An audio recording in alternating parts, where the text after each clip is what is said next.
It should never happen to anyone again. I could have been kept in there. There's no doubt about it. I could have been kept in there for life. It was a terrible, terrible place. I asked the question, why am I here? What did I do in life to end up here? It's been devastating, and I had to speak out because what I was seeing happening was wrong. He was a sexual predator. He was a consultant psychiatrist. It was quite a cocktail. I was horrified, but at the same time he was a doctor, and you always did what a doctor asked you to do. He was just brazen about it. That's the only way I can put it, brazen.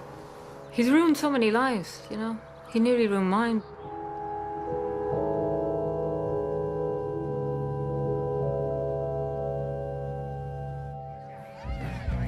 Fitzgerald's Park in Cork and the annual Mad Pride Festival, just a stone's throw from one of the largest of the old mental hospitals in the country.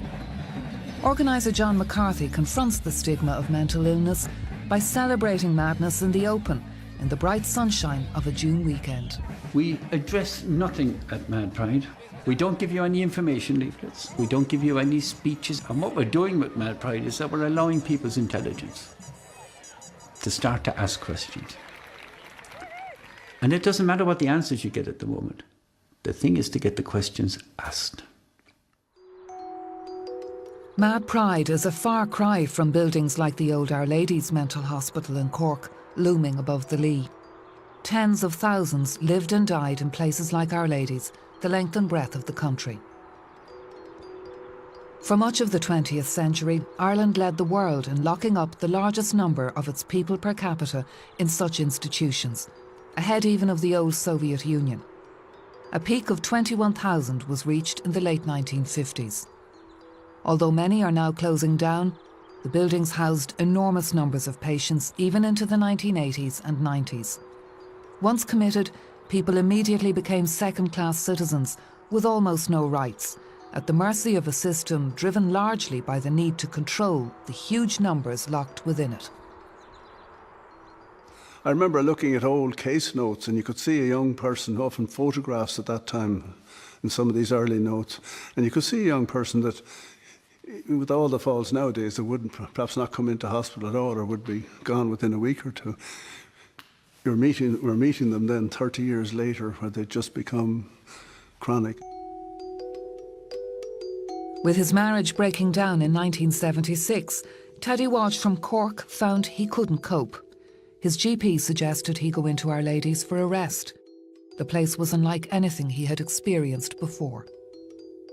It was an ancient building and hadn't changed since its foundation, internally or externally, and the patients were kind of treated in the same respect, that they were part of the building. Didn't want to be as an individual patient. I mean, you'd have no curtains, the walls would be just beds, and you'd look at patients, and 2 and 3 patients, and male patients aside in the one bed, on top of one another.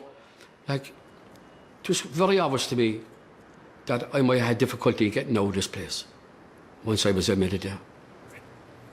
And it was a very, very frightening thought. In 1974, at only 19 years of age, Patsy Dolan found herself locked up in a Dublin psychiatric hospital. She had left the Catholic Church to join a small Protestant group, and her father strongly disapproved. Patsy was deeply distressed by the breach with her family. It was her father who had her committed.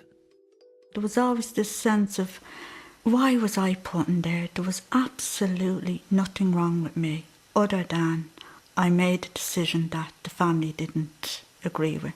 I was a turncoat. I was after, going into against the family belief system.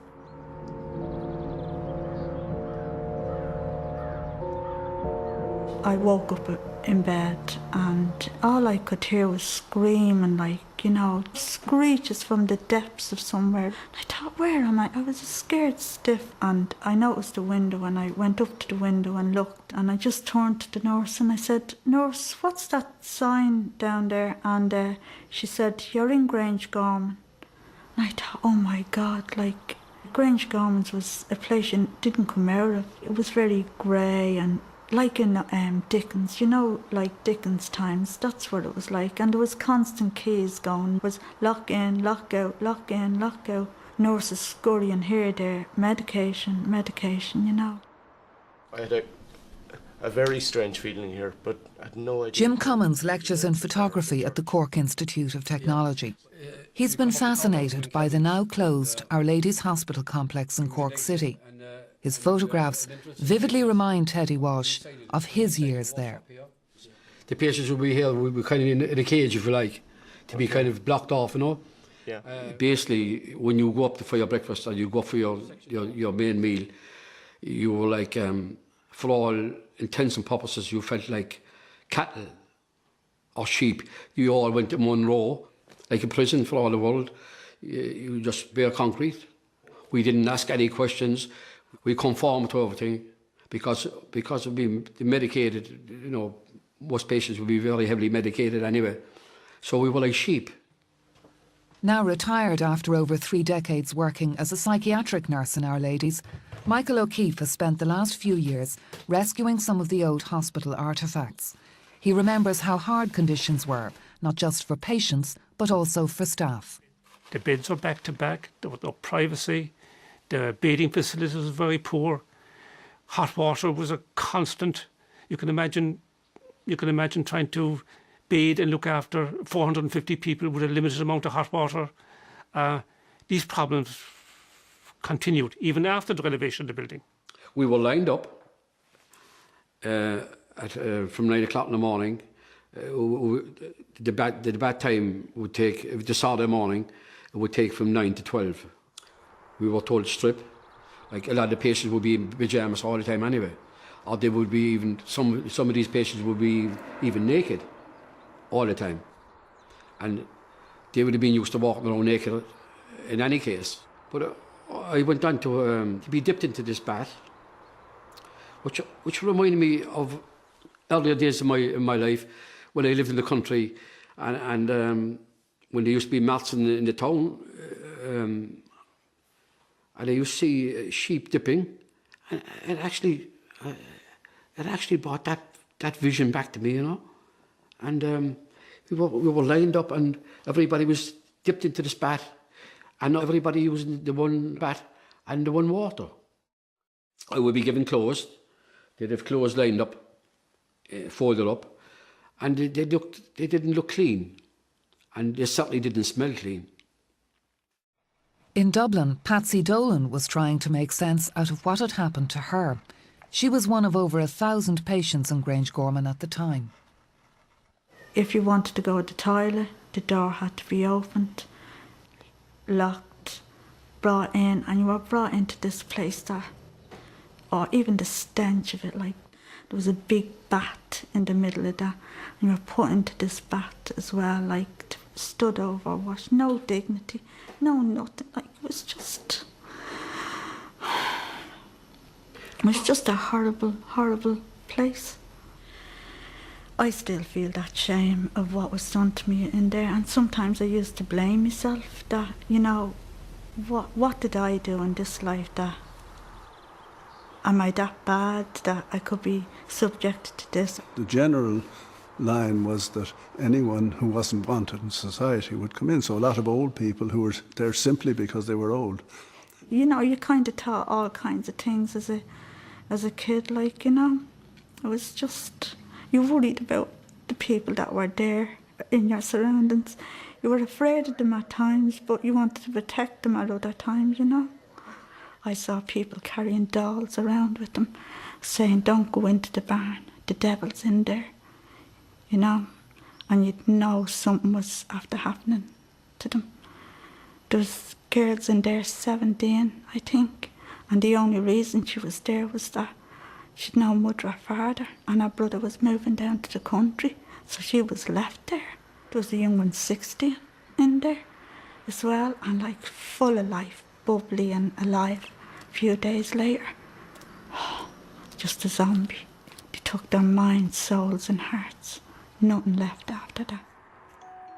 Both Teddy in Cork and Patsy in Dublin did manage after some years to extricate themselves from the hospitals. The conditions they had experienced had not changed for decades and remained poor in a number of hospitals even into the 21st century. One tireless campaigner for reform was Annie Ryan. There are areas in Portrane which are a scandal. Her adult autistic son Tom was in St Ita's, Portrane. Initially, she had begun fundraising as part of the Parents' Association. And then we suddenly found out what it was really like, because there was a social worker who got us in. Otherwise, we'd never have got into these places, but she got us in. And that was it. We said, we forgot all about fundraising. We never bothered about any more garden parties. We set about forcing the government and forcing the powers that be and find out exactly how it worked to change the system so that people would have a life. Because what they had in a ward in Portrane was not a life. In 1980, McGill magazine exposed the grim conditions in many psychiatric hospitals. Photographer Derek Spears took the pictures. Several were subsequently featured on a Late Late Show item on the hospitals. But it made little impact. Public opinion was indifferent. I thought people would remember it a little longer, but actually they don't. They don't remember it at all. It gets in with all the other horrors, and you can't live horrors all the time, you know, and people have their own families and their own worries and their own concerns. So that's why there has to be responsibility taken for what happens or helpless by the state, by the people who are ultimately responsible, by the people who fund it, by the people who give the service and are paid for giving the service. There must be accountability along the line, but particularly for people who cannot fight their own corner. There did exist a system for highlighting poor conditions. The law laid down that the hospitals be inspected regularly and that annual reports be published. What makes the psychiatric hospitals most unusual is that from 1962 to 1979, there was no report at all published. This is a statutory requirement.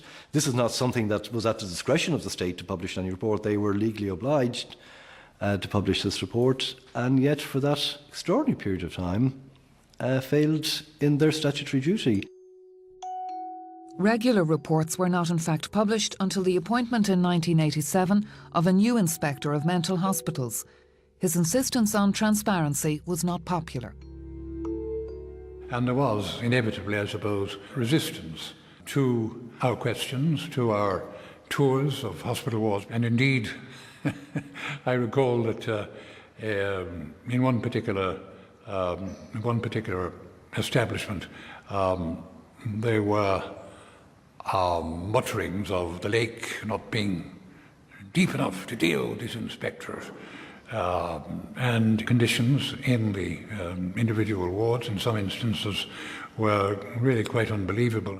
You saw lavatories that were filthy, you saw bedding that was unclean, you saw food and the distribution of food to patients in some instances that was just not acceptable.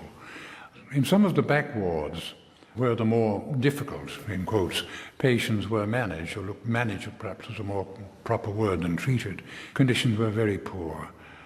There were absolutely no furnishings, there was no occupation, and it was quite clear that the only way to deal with this sort of situation was to get rid of these wards. Report after report criticised facilities within many of the hospitals. They continued to be largely ignored. And side by side with the poor living conditions were the modern drug treatments coming on stream for psychiatric illness. By the mid-1960s, these had largely taken over from such discredited treatments as insulin chemotherapy and lobotomy, although ECT did continue to be used. The new medication really revolutionised the way the treatment and the care of the mentally ill.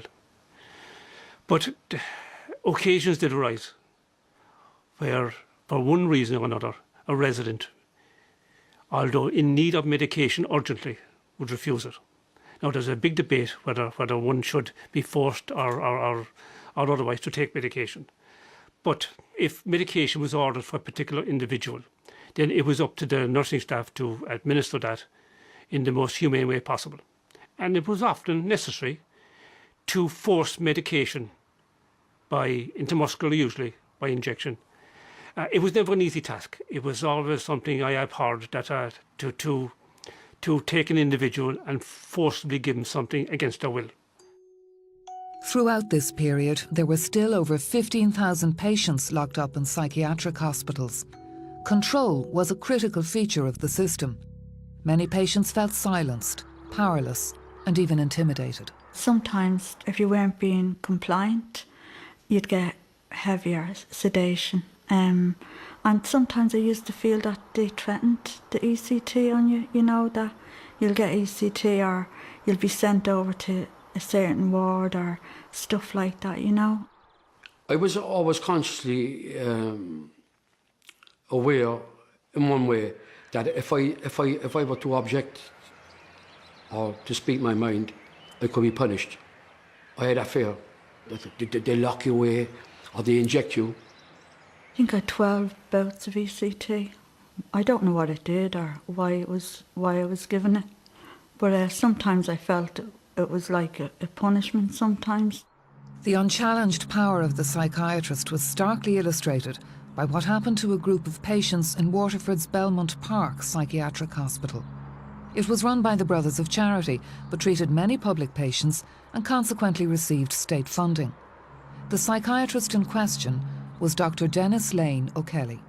He was known as the Don. He was a god over in Belmont. As soon as Dr. Kelly arrived anywhere near the ward or even downstairs, they would almost, and that's the truth, genuflect to him, all the staff. He got away with it because he had absolute power that corrupted, absolutely. I don't think he ever thought that somebody would question him.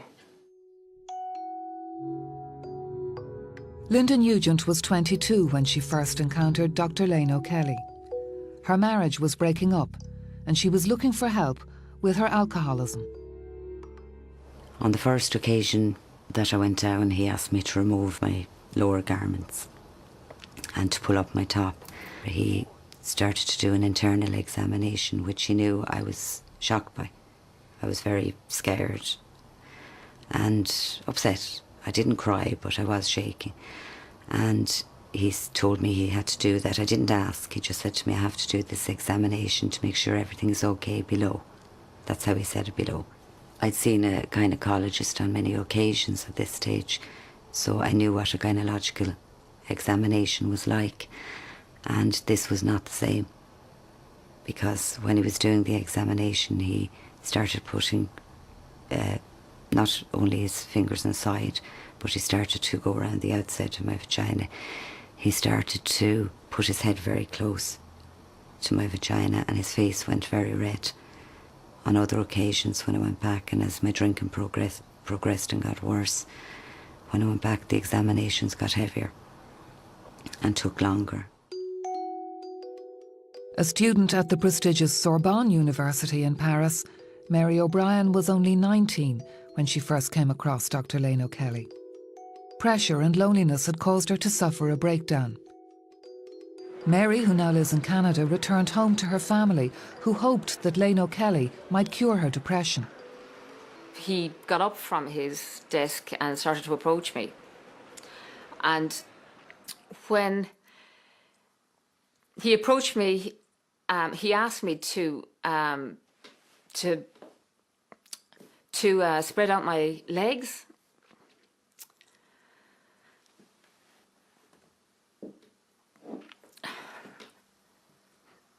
And I did. So he asked me to spread them out. And I'm not sure if he asked me to spread them, or he spread them out for me by putting his hands on my knees.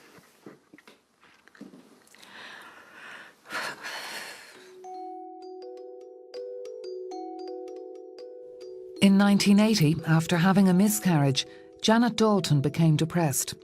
It was suggested that she seek help in Belmont Park. She had only one session with Lane O'Kelly, which began by his asking her to undress completely. I had to lie up on a couch and He came over beside me and started feeling my breasts first. But even during that, I knew it wasn't, he just wasn't feeling me. He was getting a kick out of what he was doing. And he was there for probably a couple of minutes. And then he said to me, I need you to put your legs up and open your legs. And I can still remember as if it was only happening today. I thought, you know, this couldn't be right. But again, I went along with it. And he gave me an internal examination. But it wasn't, again, it wasn't like I'd had 4 children at this stage. And it wasn't an examination that I would have got from a gynaecologist. He was actually groping. Hi, Margaret. How you doing? How are you? See you. A number of other women have reported that they too were sexually assaulted by Lane O'Kelly during a period stretching from the mid-1970s until his retirement during the 1990s. He died in 2002, just weeks before he was due to stand trial on multiple counts of indecent assault. Following his admission to hospital, Joe, like Ita, begins... Lane O'Kelly promoted himself as an expert on alcoholism, appearing in this programme during the 1980s. He also put himself forward as an authority on sexual abuse, even submitting a paper to the Law Reform Commission on the best ways to protect intellectually disabled women from sexual assault. Remember, anyone can become an alcoholic, including you. Outwardly, he was totally benign.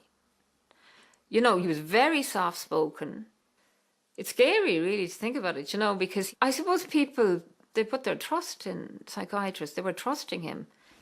I went in there as an alcoholic and I came out an addicted to pills. I was messed up totally, you know, and he would up your dose of pills. So you had to go back. That was the control he had and his power, and he used it that way. The same as when you're in his office. What you had to do, you had to do it. I needed him. I needed him for the help I was getting from my marriage.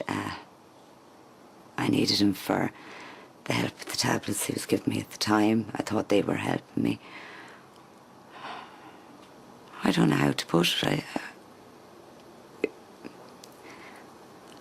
At the time, the marriage would have been very rough, and he seemed like he was helping me, but I don't know. It was confusing. It was terribly confusing.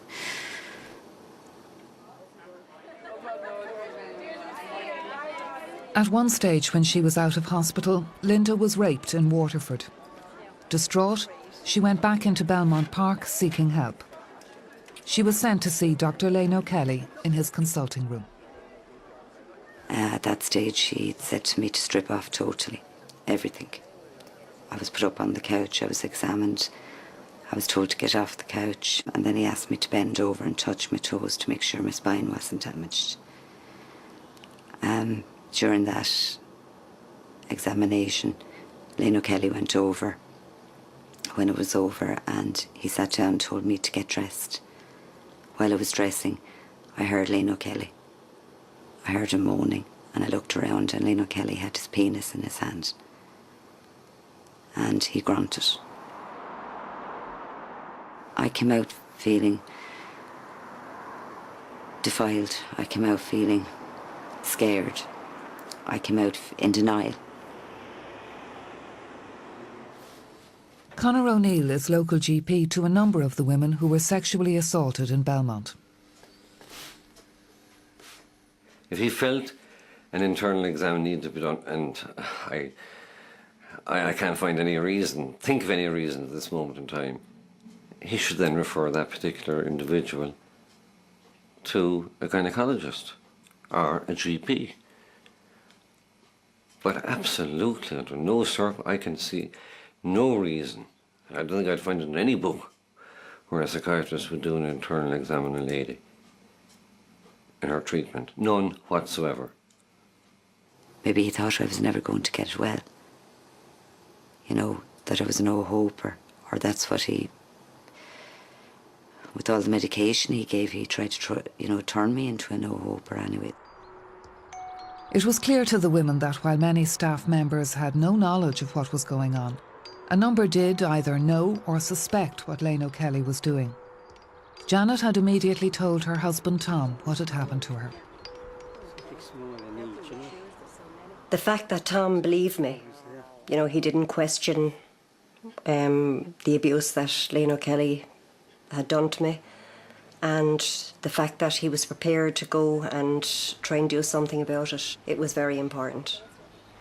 And I went to the head man. He was a brother Canis. I think I had to make an appointment to see him, actually. And I met him and I said, Brother Canis, I said, I have something to say to you. Yes, he said, fire away. I said, my wife, I said, was down with Dr. Lane O'Kelly last week. And he examined her, I said, but it wasn't a normal examination. I said, he sexually abused her. Oh, he said, that couldn't happen here. Linda reported her abuse by Lane O'Kelly to 2 staff members. One nurse said to me that how dare I speak about a man in his high standing, a professional man, a psychiatrist who was so well got in the community, and me, an alcoholic. So after that, I told my mother, okay, on one occasion, I told my mother what he was doing. So my mother went to Brother Alphonsus, and he said, no, nothing like that happening in this hospital. This programme asked the Brothers of Charity, the order which ran Belmont Park Hospital, to respond particularly to the allegation that they had been told repeatedly about Lane O'Kelly and had taken no action. They declined to be interviewed, stating that certain brothers had died and that they had no one available who had any knowledge of the alleged events. By the mid-1990s, suspicions about Lane O'Kelly had spread even beyond Waterford.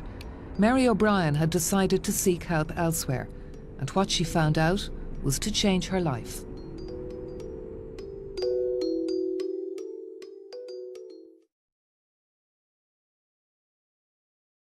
Hey everyone, it's Andrew here, and I'm about to tell you how you and 2 of your friends could be joining me in the Rocky Mountains, all thanks to Coors Light. Pick up any of the promo packs today at your local off license, get the unique code inside, and register on CoorsLight.ie. Then get 2 of your best friends, pick a team name, enter that team, and start collecting votes straight away.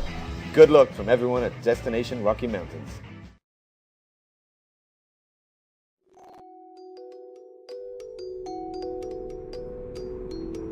In 1994, Mary O'Brien took a decision. No longer would she keep quiet about the sexual assaults on her by psychiatrist Dennis Lane O'Kelly while she was a patient at Waterford's Belmont Park Psychiatric Hospital. She went to a rape crisis centre outside County Waterford to seek help. Her counsellor told her she was not alone. So I started to tell her a bit of my history. And when I got to the point of saying I was a patient of Lane O'Kelly's, she stopped me. And she said, we've had lots of complaints about him. And it didn't matter whether you went in, whether you were alcoholic, whether you were depressed, whether anorexic, no matter what you suffered with, he once he saw you coming. But it must have, like you were talking about, he had his favourites and things like that. Was it wasn't right across the board, every woman, like it. No, it wasn't. A number of the women eventually reported their assaults to the Gardaí, who immediately initiated a major investigation. In 2002, Lane O'Kelly was charged with multiple counts of indecent assault.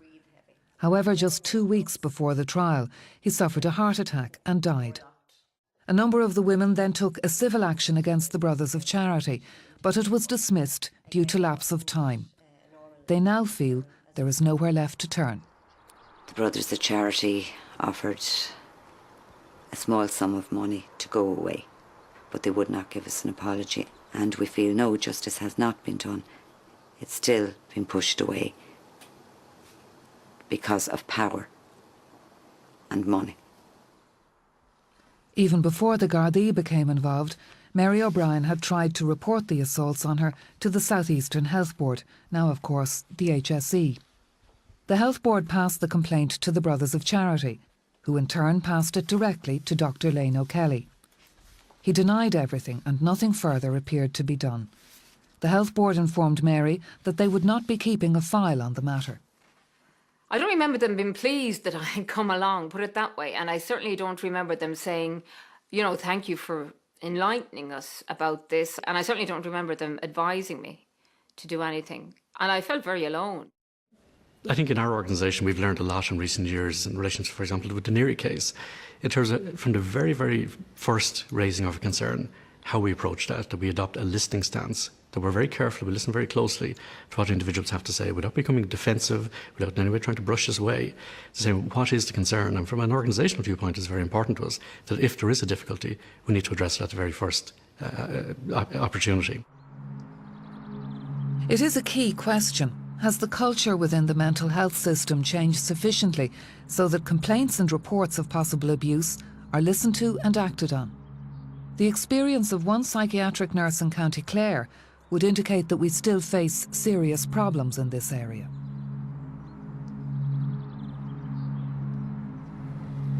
Bridie Cox worked as a psychiatric nurse in the UK for 20 years.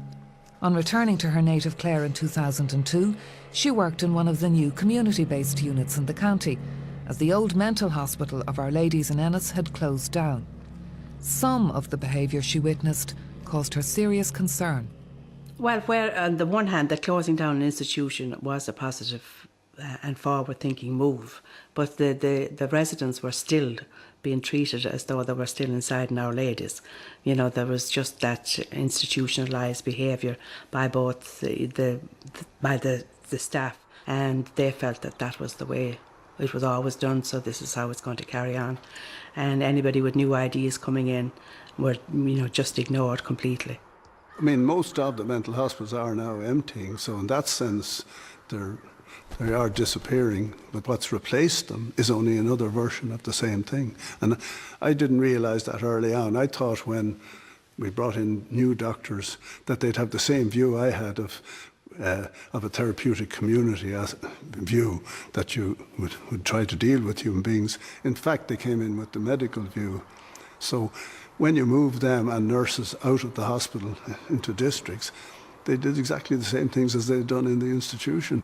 I saw as well that there was people being verbally and physically abused, and you know, I actually mentioned to one individual that the patient that he was had physically attacked was the same age as his father, but he took no notice. Then this same patient, if he moved from the table before medication was given out, he'd be hauled back and pushed roughly down onto the chair and shouted at and sworn at. And so there was a culture of just browbeating and control. Bridie reported her concerns to her management, but felt that no action was taken.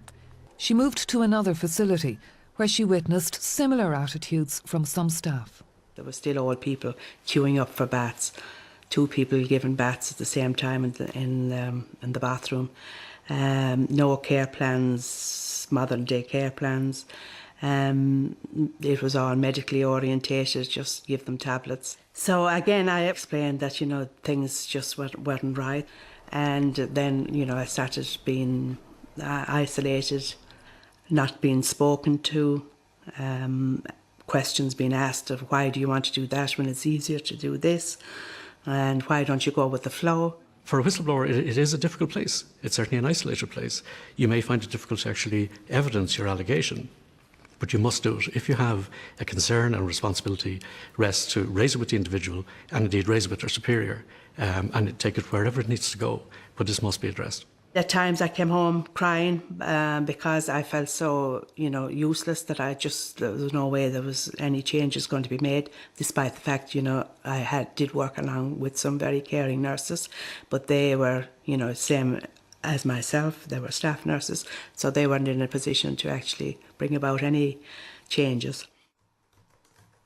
Bridie's complaints were dismissed by the HSE as unfounded, but she persevered. And eventually the Ombudsman found that her concerns had in fact not been properly investigated. She received an apology from the HSE for this. Anybody should be able to make their complaints and be protected and make it as part of their practice, not as something that's outside of their practice. It should be tied in with it. John Hunt and his family have also fought for years to be heard by the mental health system. John has spent the last 5 years of his life locked up in Carrigmore Psychiatric Unit in Cork with a diagnosis of schizophrenia. His ex-partner Grania, with whom he's a 5-year-old son Joshua, has supported John throughout his time in the hospital. It's been heartbreaking, absolutely heartbreaking to watch someone creative and intelligent and handsome and fit, very strong, get slowly eroded and destroyed with these psychiatric medications over time, and being cooped up like that. Young years he'll never get back with Joshua. It was John's mother Marianne who had him committed to psychiatric care. He was taken to Carrigmore after a serious incident in her home. We went in to visit him and he was heavily sedated and looked like somebody that didn't know where he was or what was happening to him. It was like a zombie going around the place. And it really hurt to see my son like that.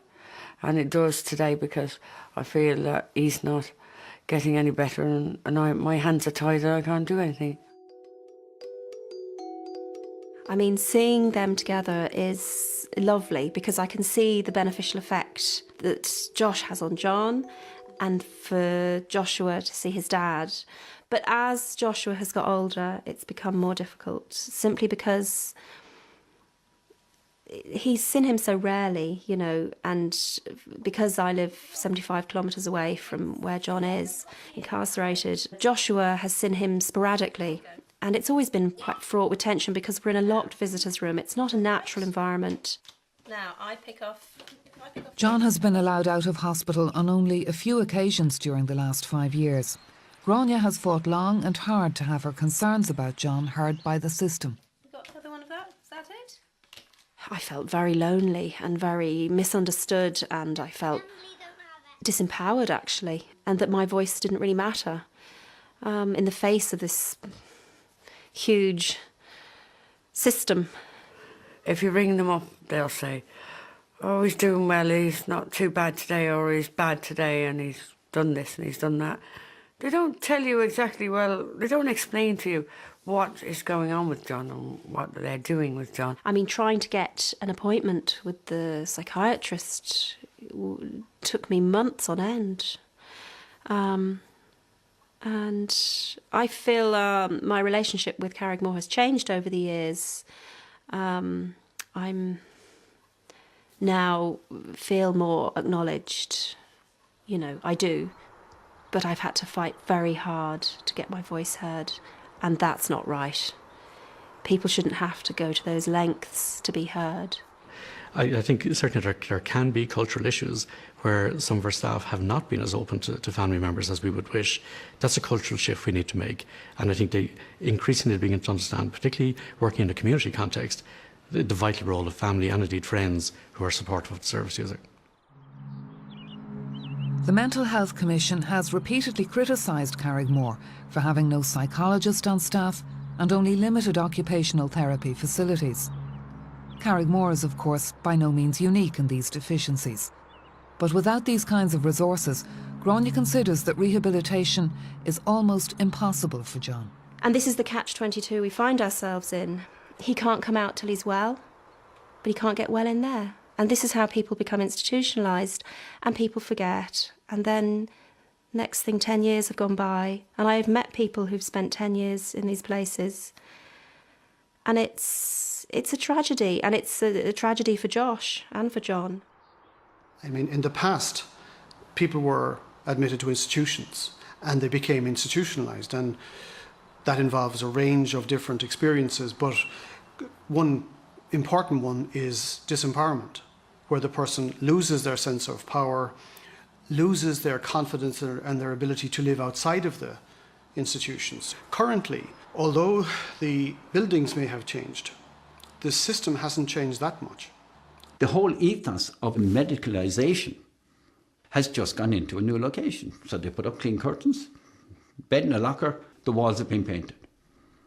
Has the person's quality of life improved in any way? Can the person engage with the challenge of life in any significant way? That does not matter. Moving a culture and to make real change takes time. I think you could do a cosmetic change much more quickly, like a coat of magnolia paint, but I think we need to move much deeper than that. What service users require is a modern service that fully respects their interests and their needs. Over the past year, Gráinne has noticed John's health deteriorating. She's concerned about the side effects of his medication. His physical health is a huge concern to me because he's incontinent.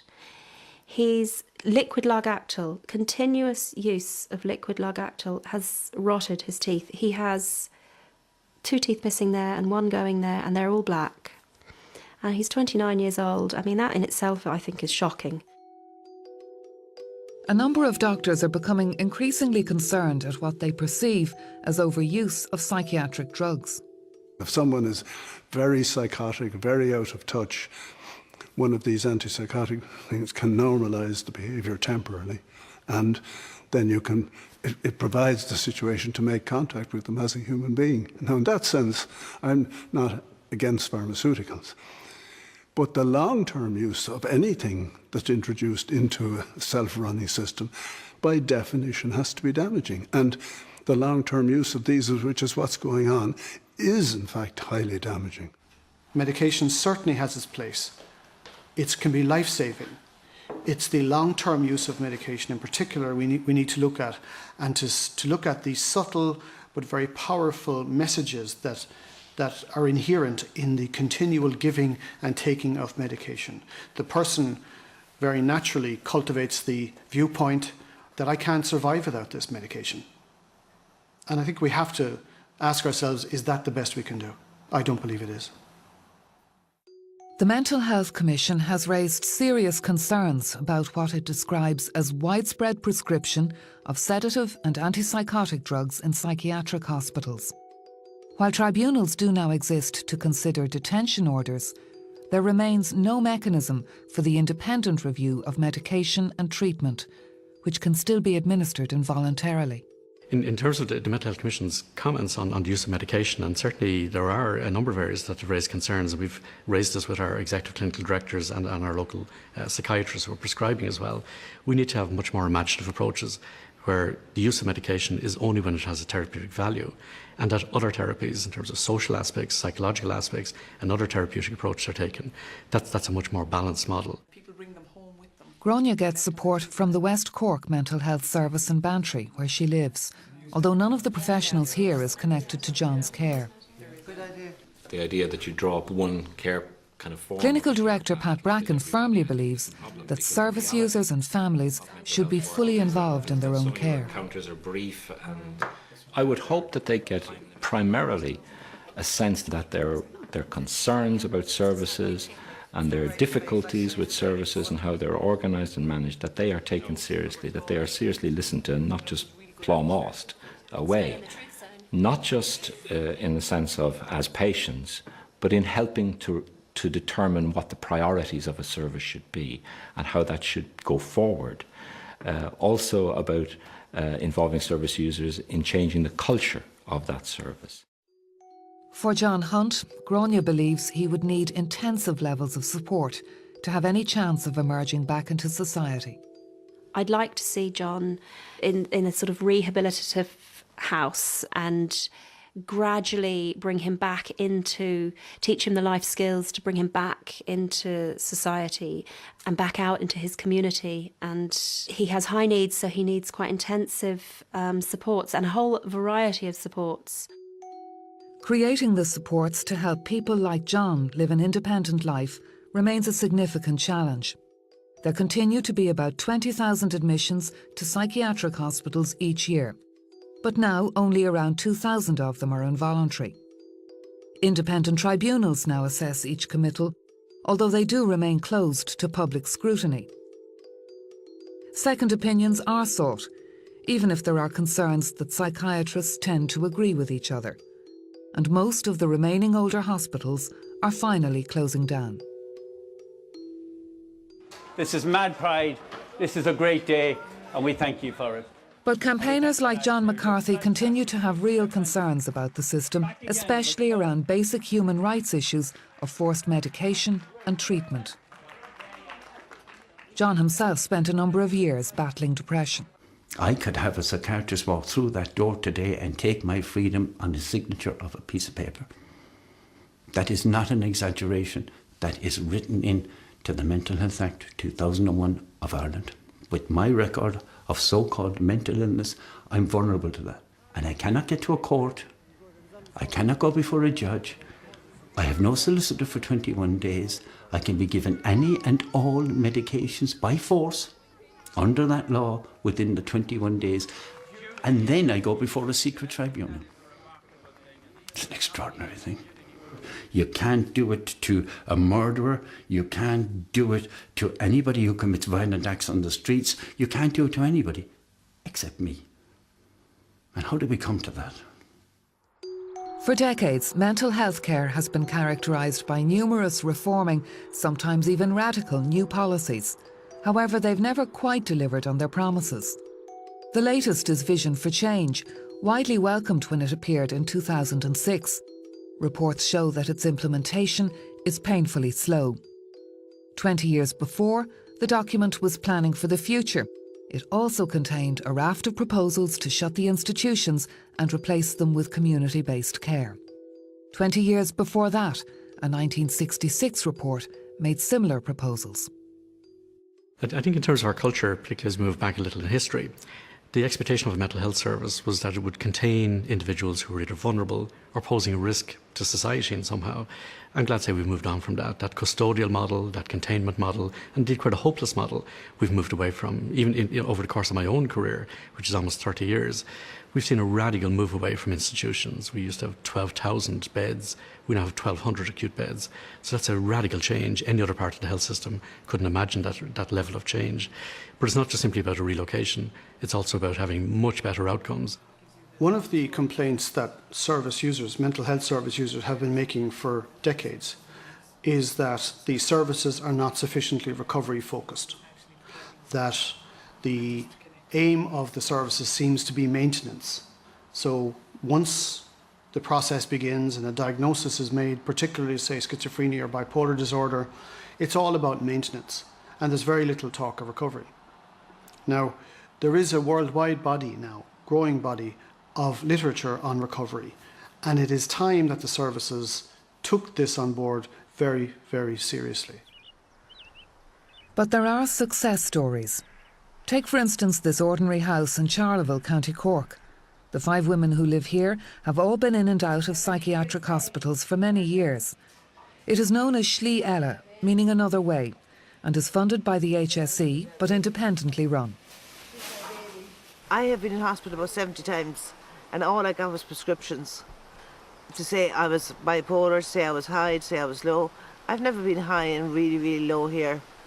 You're so busy every day, and we're baking, we're delivering, we're dinner, wash up, daily shop, everything like that. We're so busy, so you don't really have time to think, And like if I was at home now, I have a house in Cork, and if I was at home in the house in Cork, I'd be in bed all day, and I'd be up all night with my little dog, Sweetie. I have to mention her. I'd have no routine whatsoever. You see, here it's all routine. Are you putting raisins into those, lads? Well, at hospital, you don't do nothing. You just sit there. I used to rock myself when I was in hospital, and you used to just fill it up with loads of medication, and you couldn't do nothing. Like, you couldn't wash your clothes, you couldn't get out and get your money, you couldn't. And then, like, when they let you go, like what they did with me was they left me out of hospital, and I just didn't know what to do with my life. I didn't know where to turn, didn't know where to go. It was very hard. I just don't like hospitals. I totally against now psychiatric wards. It's not good for you. It's not good for your mental health. They say it's good for you, but you come out worse. The women in Slí Eile bake and deliver bread to a number of outlets in the town. It's a daily operation which they run themselves. and it knits them deeply into the local community. Hi, how are you? One delivery back. Yeah, no better. We've worked with agencies like Schliella and indeed our own providers. We have over 3,000 people living in supported accommodation throughout the country. And it's making sure that they actually take a full role in their local community and that they're active in that community. That's the model we need to get to. Benefits of here is I'm coming out in medication.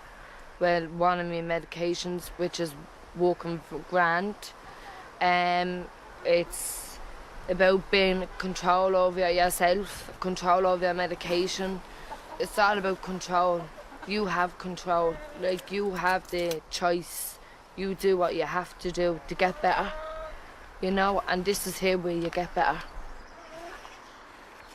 Well, we can't put them in with the hens because the hens will kill them. No. Now, her son has a broody hen laying on 12 eggs, which we could have. But what happens if you get 6 or 8 boys? But then you're screwed, basically. But living in Shella, you have the support of these support workers. You don't have to be going to these doctors. Note, I am not very friendly with these doctors. They'll be telling you, they'll be just writing down medication for you, and they'll be telling you, go away now, and we'll give you another pill to bring you down, or we'll give you another pill to bring you up, or whatever, you know. It's another life, like, it's another way of living, you know, so you don't have to be on your own, and without going into hospital, you have all the support you need. So I think that's fantastic. And I think we have to be careful in our national debate at the moment that we don't get stuck on the idea that this is all about new, modern buildings and facilities, and as though it's simply a question of capital expenditure on the mental health system, and then everything will be fine, because it won't, because we can recreate all of those human interactions that we so abhor in the institutions of old in the new mini institutions if we're not careful. And that's our real challenge. And that's not necessarily to do with resources at all. That has to do with mindset, it has to do with how we frame the problems in the first place, and it has to do with power.